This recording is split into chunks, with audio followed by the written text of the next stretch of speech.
Salut à toutes et à tous, ravi de vous accueillir entre passionnés de Première Ligue dans le PL Club pour un nouveau numéro consacré à la 29e journée de Première Ligue. Présent sur le plateau Vous Sport, Bruno. Bonsoir Bruno. Bonsoir. Julien. Salut les gars. Bonsoir Julien, tout va bien? Super. Ok. En forme, le petit sourire, tout va bien, la décontraction. Il reste 10 journées. Hein. Il reste 10 journées, on est dans la dernière ligne droite, effectivement. Et puis toujours en distanciel, parce qu'il est présent dans sa data room pour nous envoyer des infos toujours aussi précieuses pour comprendre les équipes, les enjeux, les matchs du week-end. Christian, l'incarnation de vision du jeu. Bonsoir Christian. Bonsoir messieurs. Bon, on va peut-être commencer par l'actualité chaude de ce jeudi. On l'a appris dans le courant de l'après-midi. Les avoirs de Roman Abramovich sont gelés en Angleterre, en Grande-Bretagne, avec des conséquences énormes pour le club de Chelsea. En tout cas, des conséquences qu'on estime énormes. Si vous bloquez les comptes du champion d'Europe en titre, vous imaginez un petit peu les conséquences. Et je repense à cette phrase que nous disait un journaliste il y a quelques années. En parlant de ceux qui décident aussi, hein, ils ont des beaux costumes, ils ont de belles cravates, mais ils ont les mains sales aussi. Et donc je pense que la Première Ligue va devoir aller regarder dans pas mal de clubs ce qu'il se passe en fonction des nationalités de pas mal de propriétaires, parce que il y a quand même des pays où il se passe pas mal de choses. Voilà, hein. C'est inédit dans l'histoire de la Première Ligue, avec Roman Abramovich, considéré comme un proche de Poutine. Voilà. On peut peut-être parler juste des conséquences directes. Julien, en quelques points. Ben, je vais vous laisser les énumérer, mais c'est allez-y, je vous en prie. Les comptes sont bloqués, donc les joueurs peuvent être encore payés, les joueurs prêtés peuvent rester dans leur club, continuer à être payés, mais par contre, toutes les rentrées seront bloquées, notamment les droits télé. Ils peuvent être payés, mais sur des comptes bloqués qui seront gelés, les recettes du match. Chelsea ne peut plus vendre de billets, les abonnés peuvent encore aller au match, les billets qui ont déjà été vendus peuvent être utilisés, mais il n'y aura plus d'autres billets vendus à partir d'aujourd'hui. En termes de transfert, ils sont bannis, encore une fois. Bon, ils ont l'habitude, hein, Chelsea, mais enfin, ça reste un vrai problème. Donc voilà, il faut rappeler quand même double jeu de la part du gouvernement anglais qui était très content au début des années 2000-2010 de récupérer l'argent russe qui était blanchi. Hein, ce sont les termes des spécialistes qui ont analysé ce genre de flux financiers. Maintenant, d'attaquer Roman Abramovich pour lui mettre la pression sur Vladimir Poutine. Alors que le club était en vente, on le rappelle, hein, depuis la semaine dernière. On en avait un petit peu parlé dans la dernière émission. C'est vrai que c'est un sujet très complexe. C'est difficile d'en parler en l'espace de quelques minutes, mais là, ça c'est vraiment... On a quand même une certitude, c'est que ça ne mettra pas la pression sur Vladimir Poutine. Hein. C'est anecdotique. Non, hein, bien sûr. Mais par contre, est-ce que ça met en danger le futur de Chelsea? Une certitude. Ça met en danger le court terme, oui. Oui, je veux dire... Comment concurrencer d'autres cylindrées européennes aujourd'hui quand vous êtes sanctionné comme ça? Et quel joueur va encore rejoindre Chelsea dans un contexte pareil? Bon, on annonce déjà des futurs propriétaires, mais enfin, il faut quand même faut habiller la mariée quand même. Mais là, le club n'est plus à vendre. À partir du moment où l'avoir de Poutine est gelé, le club ne peut plus être vendu. D'Abramovich. Vous faites un lapsus. Tout est gelé. Peut-être révélateur de lapsus. Mais en tout cas, c'est ce que le gouvernement anglais semble penser d'Abramovich, qu'il a un rôle vraiment clé dans ce genre, ou en tout cas qu'il ne s'est pas prononcé sur l'arrêt effectif de cette guerre. Il a dit en effet que les bénéfices de la vente seraient envoyés aux victimes de la guerre, mais sans vraiment condamner l'acte de guerre de la Russie. La neutralité est interdite aujourd'hui. Il n'y a plus de neutralité. Et donc, si vous avez des sportifs, je crois que c'est Timochouk qui ne s'est pas prononcé, puisqu'il est adjoint à Saint-Pétersbourg, il ne s'est pas prononcé contre l'invasion russe, on veut le suspendre de toute activité. Voilà. La neutralité est interdite. Donc, voilà. Affaire à suivre. On sait que ça aura des conséquences, évidemment. La guerre pour le moment en Ukraine aura des conséquences sur le milieu du sport. Là, c'est tout neuf. On verra ce que ça va donner dans les prochains jours, mais c'est quand même une info extrêmement. Il faut surtout souhaiter que ça s'arrête au plus vite et que les gens soient. Je rappelle juste encore une info parce qu'il y a déjà eu finalement des conséquences. Vu qu'en 2018, quand le visa d'Abramovich est refusé une première fois par le gouvernement anglais en demandant l'origine de ses fonds, hein, c'était déjà en fait l'origine de ce problème. Lui directement a stoppé le projet d'agrandissement du stade et de rénovation de Stamford Bridge. Donc finalement, on voit que c'est vraiment, chacun donne des coups. Ouais. Je suis curieux de voir si un jour la Première Ligue et le gouvernement anglais s'intéressera aussi aux fonds venus d'Arabie Saoudite, des Émirats Arabes et des autres pays richissimes qui investissent dans le championnat anglais. Mais ça, c'est une autre histoire. On revient. Mafia bien locale qui profite vraiment bien de ce qu'on apprend aujourd'hui dans le monde du foot. Mais là encore, évidemment, c'est un vaste dossier. On va revenir sur la Première Ligue, sur l'actualité du week-end dernier avec les plus beaux buts de la 28e journée. C'est parti.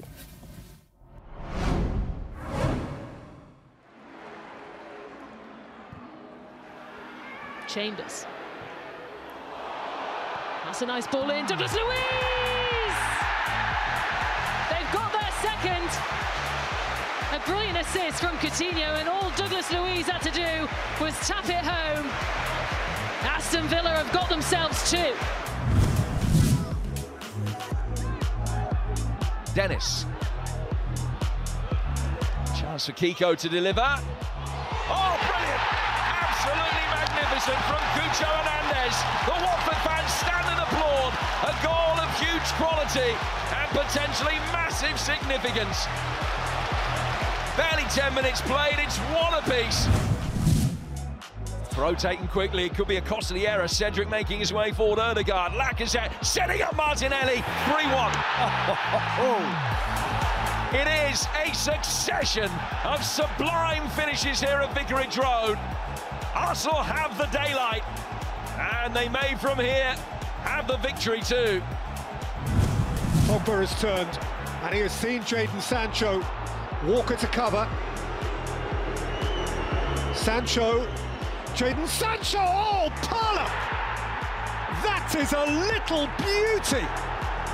A City adolescent becomes a Manchester United man on Derby Day.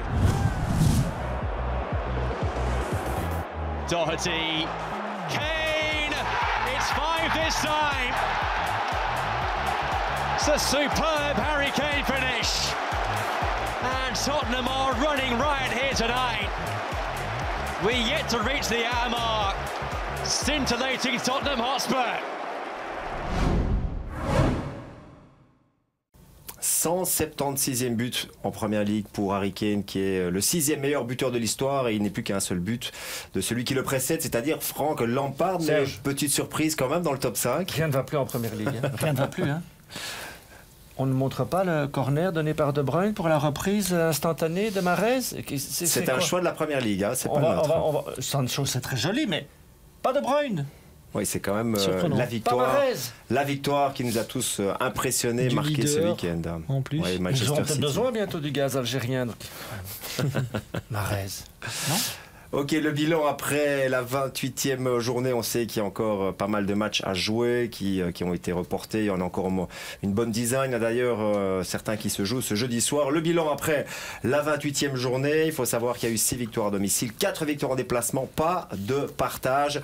Et on voit que Liverpool truste toujours les première place en termes de buteurs, en termes de passeurs décisifs aussi. Mais on aura l'occasion d'en parler d'ici quelques instants parce que Liverpool va jouer le premier match du week-end en déplacement à Brighton. C'est le match que vous pourrez voir en clair sur Divertissez-vous.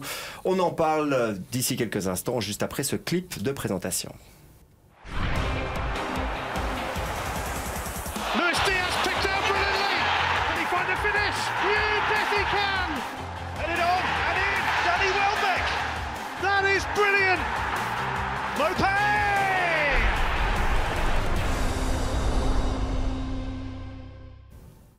Brighton actuellement 13e en Première Ligue avec 33 points. Liverpool toujours 2e avec 63 points. 6 points de retard sur Manchester City, mais un match de moins. C'est le match de samedi à 13h30.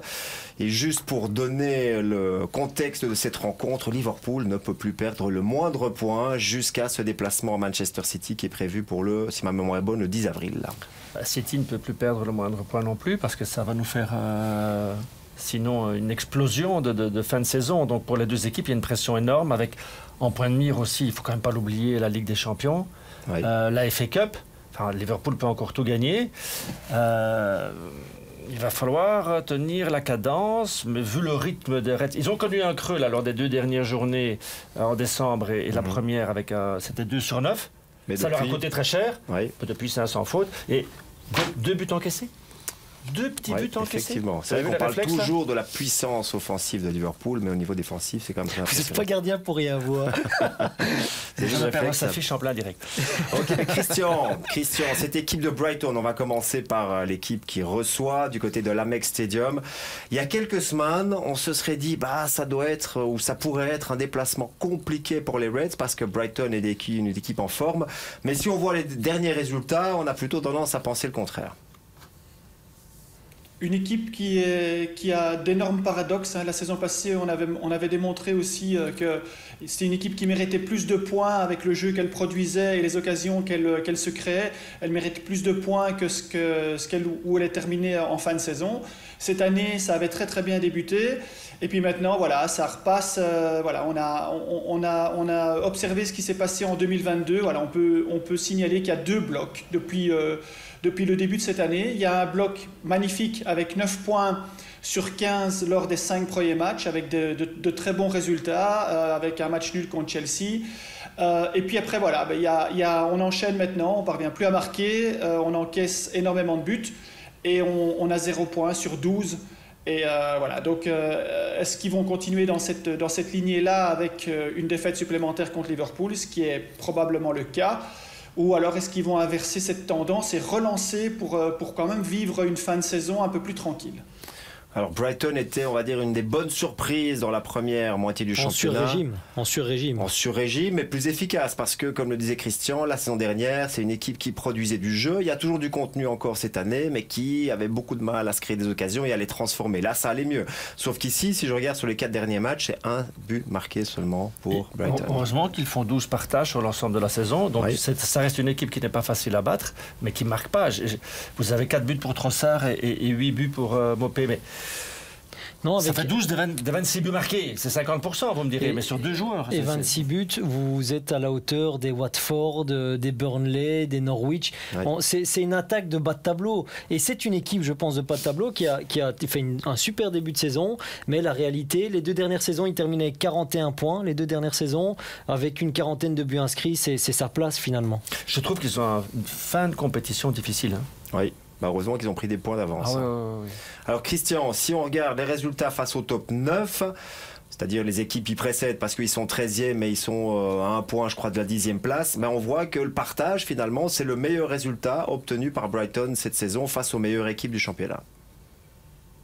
Comme le signalait Bruno, il y a 12 partages, ça doit être le record dans la Ligue cette saison. Et voilà, donc c'est très mitigé, ils ne parviennent pas à gagner contre les équipes du top, alors que de temps en temps, c'est bien de pouvoir aller chercher 3 points quelque part pour pouvoir se rassurer. Mais là, finalement, c'est comme dit Julien, je pense qu'ils ont une très bonne assise défensive et donc ils font un bon travail, ils parviennent à tenir le partage dans beaucoup de matchs, mais offensivement, c'est trop limité, donc 10e, 11e, 12e, c'est un peu c'est leur place. Par contre, ils ont partagé à Liverpool au match aller. Ça va peut-être leur coûter le titre, en fait. Qui sait? Tout est possible. Il faut bien que Liverpool, de temps en temps aussi, perde des points, sinon... J'ai une question à poser à Christian. Justement, on sait que Tony Bloom, qui est le propriétaire de Brighton, est aussi le propriétaire de l'Union. Oui. C'est un propriétaire qui ne recrute uniquement sur statistiques. Ici, voilà, il a toujours, en fait, ces dernières saisons, été chercher le meilleur buteur ou le meilleur joueur du championnat des Pays-Bas, de Belgique, Trossard notamment. Mais il a encore fait cette année. Il a encore fait cette année. Voilà, il avait été chercher Izquierdo à l'époque. Enfin, je veux dire, Pays-Bas, Belgique, c'est vraiment des championnats où il allait chercher. Et je fais une parenthèse avec Chelsea parce que pour le moment, pour l'achat de Chelsea, on parle du gars qui a fait Moneyball, l'histoire vraie de Moneyball dans le foot US. Et ça m'a amené à me poser vite une question. Christian, est-ce que vous pensez que vraiment le recrutement uniquement sur statistiques peut fonctionner dans le football, quand on voit l'exemple de Brighton par exemple? Je pense pas. Regardez aussi, il y a le recrutement qui est fait comme ça, mais il n'y a pas que des réussites. Izquierdo, il a joué très peu. Blessé, très vite blessé. Ils ont fait revenir Persito, ils ont transféré Persito, il ne s'est pas imposé.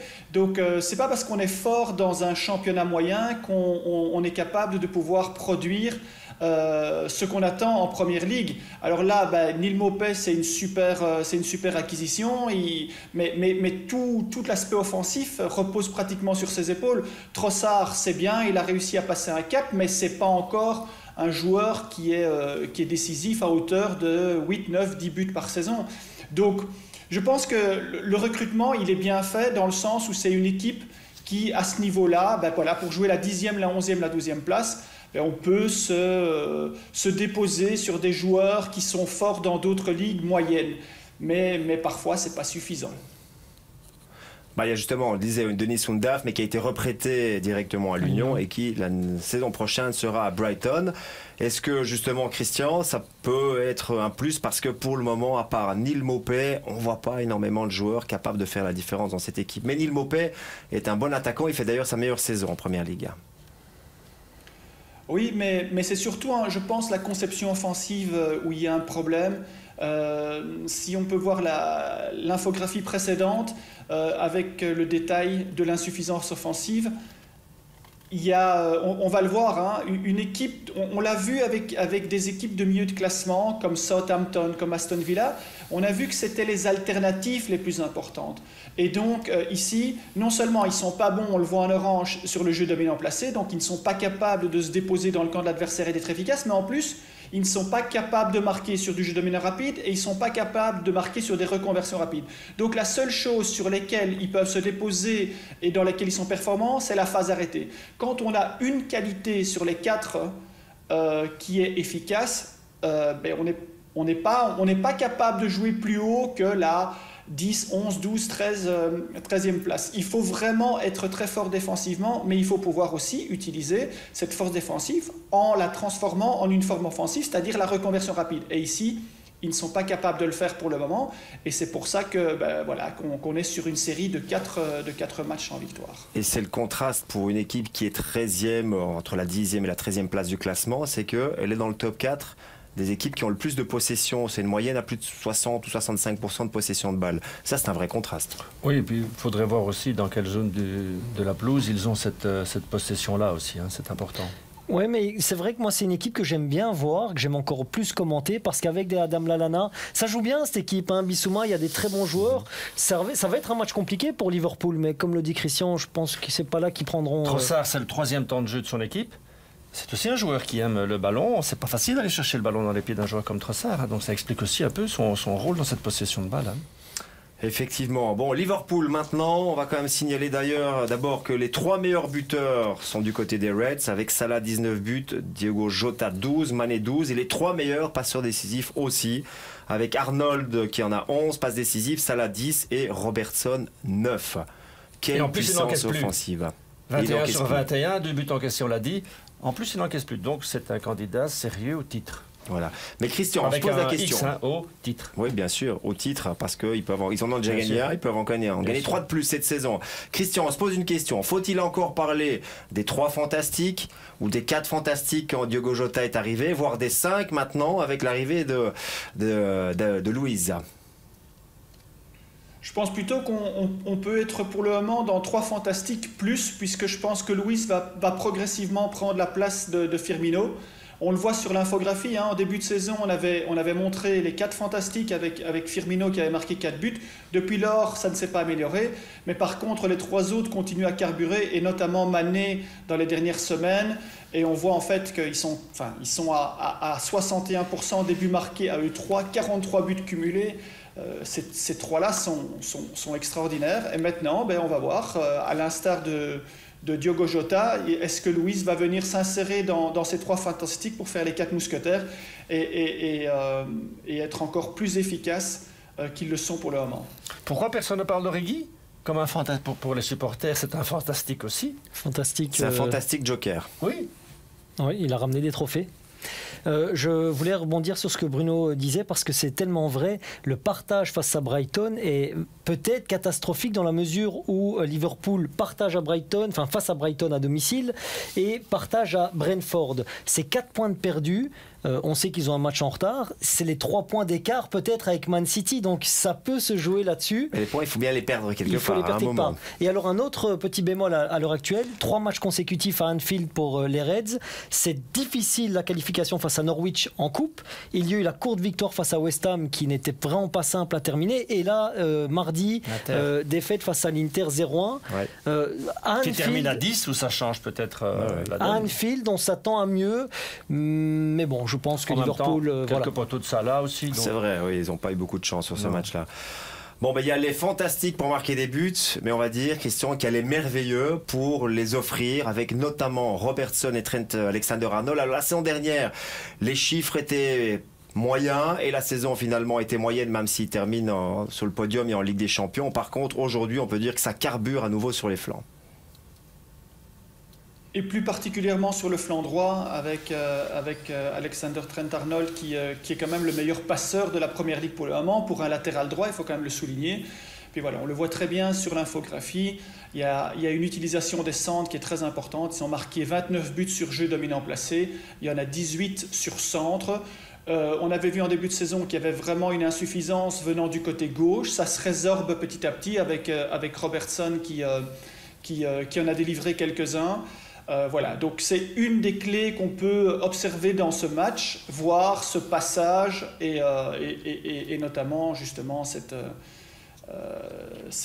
obsession de passer par le flanc droit avec Salah et Alexander Trent-Arnold. Alors, dernier gros point fort offensif de cette équipe de Liverpool, ce sont les phases arrêtées, parce que dans ce domaine-là, les Reds sont quand même aussi très efficaces. C'est impératif d'être performant dans ce domaine-là pour pouvoir jouer le top du top. Alors, ils sont performants de plein jeu dans tous les domaines. Ils ont cette capacité à se projeter rapidement vers l'avant. On l'a vu maintenant avec les centres, le jeu dominant placé. Mais si en plus, vous mettez 11 buts sur corner, ça veut dire en fait que les défenseurs, d'ailleurs les deux joueurs les plus performants sur phase arrêtée sur corner, c'est Van Dijk et Fabinho.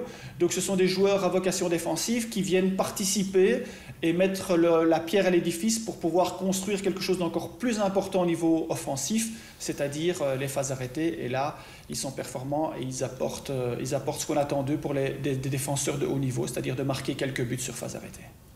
On voit que du côté de Liverpool, il y a différentes options pour pouvoir faire les résultats et pour donc essayer d'aller prendre les 3 points, parce que c'est impératif du côté de Brighton ce samedi, coup d'envoi à 13h30. On passe à l'autre match que l'on va analyser. C'est sans doute le match le plus prestigieux du week-end. C'est Manchester United-Tottenham et on va évidemment parler de top 4. On en parle après ceci.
J'étais tout jeune une fois là. Est-ce qu'on peut parler de séquences nostalgiques? Parce que quand on voit quelques-uns des grands joueurs, surtout du côté de Manchester United là, de ces 20 dernières années, qu'on voit la situation actuelle, il y a un contraste. Je pense que pour faire leur montage, ils ne pouvaient pas utiliser l'intensité mise par les Red Devils contre City dans le derby. Effectivement. Alors Manchester United est 5e avec 47 points. Tottenham est 7e avec 45 points, mais avec des matchs en moins. Alors c'est un match évidemment décisif pour le top 4, même si ni United ni Tottenham ont la main, parce que Arsenal est 4e pour le moment. Je ne veux pas faire de la peine aux supporters des Red Devils, mais est-ce qu'ils ne sont pas en train de tout perdre? Ils ont perdu depuis longtemps la course au titre. Ils sont en train de perdre le top 4, puisqu'ils n'y sont plus, et ils ont 3 matchs de plus que les Gunners. Ils ont perdu la FA Cup. Qu'est-ce qu'ils vont faire face à l'Atlético? Bon, ils ont le match aller était plutôt positif, ils ont partagé. Oui, mais c'est pas fini. Oui. Donc, qu'est-ce qui se passe? On avait dit lors d'une émission que c'était 13 jours vraiment très très important. Ça se passe pas bien. Bon ben on va tout de suite aller du côté de Christian, parce qu'on va faire aussi la différence entre Liverpool qui est super efficace sur phase arrêtée et sur corner, et cette équipe de Manchester United qui par contre est très faible. Parce que je ne sais plus le chiffre exact, sur je ne sais pas combien de corners, plus de 100 corners cette année, ils n'ont marqué qu'une seule fois. Là, on est vraiment dans le contraste par rapport à l'efficacité de Liverpool. Ici, c'est une équipe qui est censée jouer le top 2, le top 3. Et on a une équipe qui, eux, ne marque pas sur jeu dominant placé. Donc, ils ne sont pas conquérants, ils ne savent pas se déposer dans le camp de l'adversaire. Et ils ne marquent pas sur phase arrêtée. Ça fait 2 buts. Il y a un coup franc qui a été joué en 2 temps et il y a un tir de loin donc de Bruno Fernandes et puis il y a un corner. Alors c'est la plus mauvaise performance en Première Ligue et sachant, et on l'a répété souvent, qu'on marque environ 21-22% de buts sur phase arrêtée sans penalty, mais eux se privent de cette force-là et c'est pour ça en fait qu'ils sont à cette place au classement parce qu'avec ne fût-ce que 10% en plus de buts qui sont marqués sur phase arrêtée, ça fait beaucoup de points en plus et ça fait des places de gagner au classement. Et là, ils sont très faibles. Alors messieurs, est-ce qu'on peut parler de négligence, alors que ce soit avec Solskjaer, Carrick pour quelques matchs ou aujourd'hui Rangnick, rien ne change. Cette équipe ne marque pas sur phase arrêtée. Dans le jeu moderne, c'est incompréhensible. L'expert technique. Absolument pas, mais bon, Maguire, quand même un joueur avec une qualité de grande saison. Non, mais de jeu de tête, a priori. Le chiffre de Christian est assez étonnant. Je veux dire, il est choquant. Il est choquant quand la nature du chiffre, parce que voilà, il y a des joueurs qui sont capables quand même d'aller mettre des buts en jeu de tête. Cristiano Ronaldo a quand même une fameuse extension. Enfin, c'est vraiment un chiffre qui me surprend. Donc c'est de la négligence. Manque de préparation. Oui, négligence. Est-ce que sur phase arrêtée, c'est pas de la détermination aussi? Est-ce que ça rentre pas en ligne de compte? C'est un peu à l'image de United, malheureusement, jusqu'ici, quoi. Ça manque de cette envie, de cette grinta, peut-être, d'aller gagner du duel sur phase arrêtée.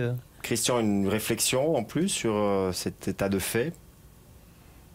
Ce qui est intéressant, c'est d'observer ce qu'ils ont fait l'année passée. L'année passée, ils étaient les meilleurs sur phase arrêtée avec Chelsea. Donc Chelsea était à 20. Et l'année passée, Manchester United était à 19, dont 10 pénaltys, mais il y avait quand même 9 buts sur phase arrêtée normale, donc 5 ou 6 sur corner. Donc le travail, il était là à ce moment-là. Comment est-ce possible d'une saison à l'autre de ne pas le reproduire ou de ne pas créer des conditions pour favoriser des buts dans ce domaine-là? Donc ça, c'est un peu le mystère, en fait, quand on passe d'une saison à l'autre, où on ne sait pas tenir la même cadence. Et justement, sur le modèle offensif de cette équipe de Manchester United, on l'a souvent analysé dans cette émission depuis le début de la saison. Et là aussi, on peut dire qu'il n'y a pas vraiment d'évolution. Dans la préparation du match contre Manchester City la semaine passée, on avait montré largeur versus longueur. Et là, on a vu le premier but de Manchester City, c'est suite à un centre dans la largeur.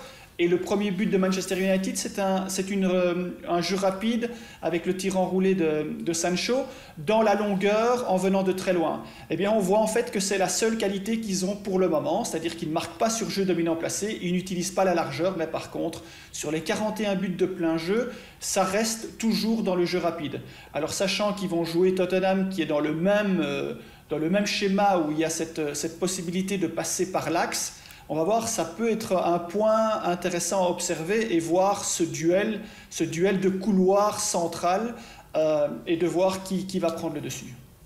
En tout cas, les joueurs de United doivent une revanche à leurs supporters parce que prendre une telle raclée dans un derby, ça laisse des traces. Oui, je trouve qu'ils encaissent trop. Ils encaissent plus que Burnley qui est relégable. Bon, plus que Brighton. Ils encaissent plus que Brighton. Mais on l'a dit, Brighton a un bon système défensif. Mais encaisser plus qu'un relégable, Brighton, quand vous êtes Manchester United, il y a un sérieux problème. Après, j'ai commenté cette rencontre dans le derby de Manchester. La première mi-temps, il y avait du jeu. Oui. Il y avait du jeu, ils étaient là.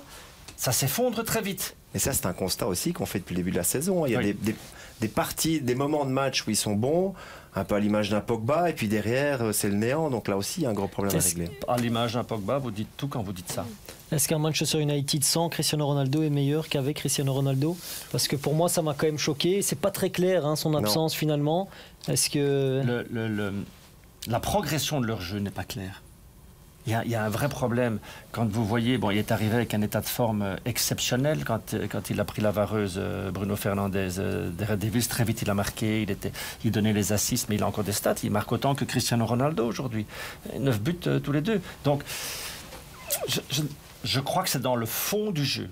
Je pense qu'il y a un gros problème. D'identité même de jeu. Oui, l'après Paul Scholes a été très très difficile à résorber. Parce qu'ils avaient un entrejeu là de rêve. Puis ils ont traîné un peu. Puis on s'est dit avec Bruno Fernandes, presque 10 ans après la fin de carrière de Scholes, j'exagère peut-être un peu. 5 ans. 5 ans. Paul, si tu m'entends. On s'est dit, là, ils ont trouvé. Plus Pogba. Eh bien non, ils n'ont pas trouvé. Ils n'ont pas encore trouvé. Non, effectivement. Christian, une conclusion peut-être sur Manchester United, et puis on doit évidemment parler de Tottenham derrière. Pour rebondir sur ce que disait Bruno, c'est vrai qu'au point de vue défensif, il y a des fois des moments où il s'effondre. Alors on avait vu qu'avant l'arrivée de Rangnick, il y avait un gros problème sur les buts encaissés sur reconversion rapide. Il avait résolu ce problème, et là ce week-end, il en reprend 2 sur reconversion rapide et il prend 1 but sur phase arrêtée. Et donc c'est comme s'il fallait tout le temps resolidifier les bases défensives parce qu'à un certain moment, ça s'effrite. Et donc ils reviennent dans les travers d'avant. Il faut savoir que 10 buts encaissés sur reconversion rapide, et il faut savoir quand même que Leeds est à 12. Donc c'est la 2e plus mauvaise performance dans ce domaine, derrière Leeds. Alors on a vu avec Leeds que ça s'effritait vraiment dans tous les sens. Si eux sont à ce niveau-là, c'est qu'il y a vraiment une mise en place défensive à repenser et à reconstruire. Alors cette équipe de Tottenham, est-ce que c'est la plus irrégulière pour le moment en Première Ligue? En tout cas, les résultats sont binaires. Si on prend les 6 derniers matchs, c'est victoire, défaite, victoire, défaite, victoire, défaite, etc. Avec la dernière victoire, c'était lundi 5-0 face à une équipe d'Everton en perdition. Mais on a vu briller une nouvelle fois Harry Kane et Son, parce que ces deux-là restent quand même les rouages essentiels, Christian, de cette équipe de Tottenham. C'est à la fois la satisfaction et à la fois l'inquiétude. Quand on voit l'efficacité de Tottenham cette saison, ça repose sur 2 joueurs. Alors quand ils sont performants et efficaces, ça se passe super bien, ça c'est le côté plus. Quand ils ne marquent pas, il n'y a personne qui sait compenser, et voilà. Donc on avait déjà évoqué précédemment, enfin pratiquement toutes les semaines, on la remontre celle-là avec son évolution, parce que c'est quand même bien de voir que Harry Kane, comme l'avait dit Bruno dans une émission précédente, ça va être l'homme de la fin de saison. Voilà, il est quand même à 10 buts maintenant avec 3 passes décisives. Il y a toujours ce passage par l'axe très très important, et on va voir la similitude avec Son après. Ça vient par l'axe, ça vient de loin, et c'est performant. Voilà, je pense que s'il continue comme ça, il va rattraper le temps perdu de début de saison et la déception, et essayer d'être encore performant et d'apporter beaucoup de solutions offensives. Avec son ami de toujours, je crois qu'ils sont à 36 ou 37 buts en commun maintenant depuis qu'ils jouent 37, ensemble. Ils ont battu le record. Voilà, ils ont le record, et on voit que c'est très similaire. Donc lui, il en a 10, lui, il en a 11, il a 5 passes décisives, et ça passe aussi par l'axe 3 et 3, avec beaucoup de jeux rapides. Et en plus, lui, il marque quand même quelques buts sur centre et sur jeu dominant placé. Donc on peut s'attendre à quelque chose de bien d'ici la fin de saison, en espérant qu'il soit plus régulier de manière générale. La Kane-Son dépendance, mais c'est vrai que quand ils sont présents, c'est une équipe de Tottenham qui déroule, avec beaucoup de problèmes défensifs certes, mais ici face à Everton, c'était un véritable régal. Oui, bon, ils en mettent 4 contre Leeds, 5 contre les Toffees, que ça ne fasse pas oublier leurs problèmes. Ils marquent très peu. C'est 40 buts marqués, c'est vrai. Il y a 4 buts contre son camp, là, par leurs adversaires. Ça fait 36 buts marqués. Moi, j'en ai eu 8. Moi, j'en ai compté 8. J'ai fait le match de lundi. Moi, j'ai lu 8. Bon, moi, j'ai lu 4. Ok. On va dire 4. 6. Disons 6. C'est possible. Mais 8, c'était peut-être toute compétition confondue. Mais ça arrivait souvent cette saison que les adversaires marquent. Ici, moi, je parle qu'en Première Ligue. D'accord. Versus feuille que nous donne notre éminent collègue Étienne Ballon. Alors ça doit être bon. On dit 4. Ça fait 36 buts marqués, là vous avez 21 pour 2 joueurs. Plus de 50%. Il faut pas... Et il est arrivé des choses en début de saison à Kane, il est arrivé des choses à un moment donné à Henderson. Pour l'ancien gardien, vous avez quand même le mec qui glisse ça. Je lance. Donc, s'ils sont là jusqu'au bout, on verra. Mais ils ont déjà vendangé beaucoup. Bon, il y a quand même un point positif aussi, c'est Kulusevski, parce que je vois qu'il a été 4 fois titulaire en championnat, et c'est 2 buts et 3 assists, donc ça peut être justement un bon complément au duo. Joueur Tout ce qui est intéressant. technique, c'est lui. Ouais. Non, mais joueur déjà C'est intéressant technique. à la Juve. Il avait quand même crevé l'écran à la Juve, donc pas du tout surpris. Très très belle acquisition. Maintenant, encore une fois, du côté Tottenham, ça doit être collectif. Il y a déjà des individualités. C'est pas ça le problème. C'est le collectif et surtout L'équilibre entre justement, et la répétition des résultats. 8 matchs en 2022 en championnat, 4 défaites. Oui. Ça va être difficile de revendiquer quelque chose. Hein. Oui, une équipe avec deux visages, hein. Ou alors un très bon Tottenham, ou alors un Tottenham qui passe complètement à travers. Un dernier mot peut-être, Christian, sur cette équipe de Tottenham. Je confirme les 4 buts contre son camp en Première Ligue, tous à domicile, contre Aston Villa, Brentford, Southampton et Everton, dans 4 matchs différents. Et aussi, je voulais quand même ajouter par rapport à l'acquisition de ce joueur de la Juventus qui est très très importante. Il faut savoir qu'il était dans un système à la Juventus où le flanc droit était tout à fait abandonné, avec seulement 5 buts d'efficacité par le flanc droit. Et maintenant, il est arrivé et il commence à délivrer des centres. Et ça, c'est vraiment son modèle. Et donc, c'est ça qui est important, c'est qu'on doit faire l'acquisition de joueurs qui sont de bon niveau, mais surtout qui ont un modèle pour apporter quelque chose dans le modèle de l'équipe. Et donc c'est pour le moment une très très bonne acquisition. Reste à savoir quel visage auront les Spurs ce samedi à 18h30 du côté d'Old Trafford, parce qu'encore une fois, c'est une équipe qui est capable du pire comme du meilleur, mais en tout cas, c'est un match qui est tout à fait passionnant. Gare aux perdants, en tout cas, dans la course au top 4. Ah oui. Vous confirmez? Ah oui, ça va déjà être compliqué pour les Red Devils. Oui. Parce qu'on disait Liverpool ne peut rien perdre. Mais je vois pas eux non plus, effectivement. Non, il faut même plus un accident là. Il faut plus rien du côté de United. Il faut tout gagner. On sera donc au rendez-vous pour ce match au sommet de cette 29e journée. Je vous propose de découvrir le programme. Julien, c'est pour vous. Brighton-Liverpool, 13h25 pour lancer cette nouvelle journée de Première Ligue, et c'est en direct et en clair sur Divertissez-vous. Malheur vaincu de ce match-là aussi, un Brentford-Burnley. Match pour le On va maintien. trembler. Manchester United, c'est l'affiche samedi à 18h20, coup d'envoi à 18h30. Alors, Goals of the Day exceptionnellement. Dimanche. C'est dimanche. Avec Chelsea-Newcastle en fil rouge. Ça démarre toujours comme à la même heure qu'habituel, 15h, mais on sera là dès 14h45. Et on sera en direct. Le samedi, c'est 1 heure après, c'est 15h45, match à 16h. Donc il y a un petit J'étais sur l'heure décalage. anglaise. Et vous avez l'affiche Et on aura l'affiche, évidemment, c'est Chelsea-Newcastle. Et puis Arsenal-Leicester dimanche à 17h25. Les anciens riches contre les nouveaux riches. Chelsea-Newcastle. Ouais, c'est pas mal, c'est le cas de le dire. Crystal Palace-Manchester City, ce sera lundi soir, c'est la dernière rencontre de la 29e journée. On va enchaîner avec des matchs reportés, Brighton-Tottenham et puis quand même Arsenal-Liverpool, belle affiche aussi, mercredi à 21h05. Voilà pour le programme de ces prochains jours. Il y a de l'Europa League, de la Conference League ce soir sur Vous Sport World. On n'oublie pas aussi de parler des réseaux sociaux, Instagram, Facebook, Twitter, donc n'hésitez pas à vous abonner si ce n'est pas encore technique, fait. YouTube, Serge, n'hésitez pas à venir le voir sur YouTube aussi, pourquoi pas. Bon, il nous reste encore quelques secondes pour lancer la dernière séquence. Alors vous savez que Kevin De Bruyne a marqué ses 50 et 51e buts en Première Ligue. Il rentre dans ce cercle fermé des joueurs belges avec au moins 50 buts. C'est aussi 81 assists, 81 passes décisives. Donc c'est un des meilleurs joueurs peut-être de l'histoire de la Première Ligue. Alors c'est pas seulement quelqu'un qui donne des caviars, c'est aussi quelqu'un qui marque de très beaux buts. On va se quitter. Merci Bruno, merci Julien, merci aussi à Christian depuis sa data room. On se retrouve la semaine prochaine et on se quitte donc avec Kevin De Bruyne. C'est parti. What can this guy not do? How good was that? How good is he? And De Bruyne scores with the calmness of an assassin.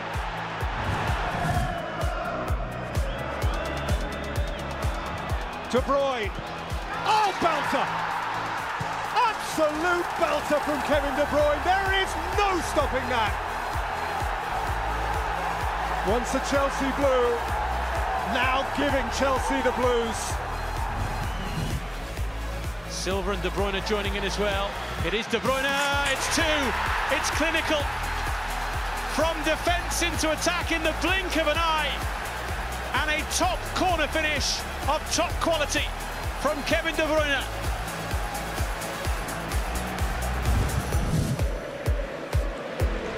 Tom Carroll out to Andre Ayew, it didn't stick, there's De Bruyne! Oh! A coruscating rocket of a shot to enhance the celebratory mood. Cleared by Dummett. De Bruyne! Oh, that is outstanding!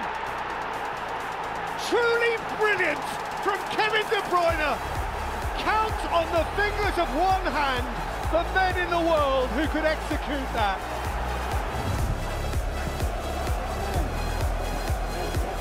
De Bruyne. Oh, what a goal! Well, should we be surprised? But just bow down at his feet. This boy is brilliant. 2-0 Manchester City. Kevin De Bruyne.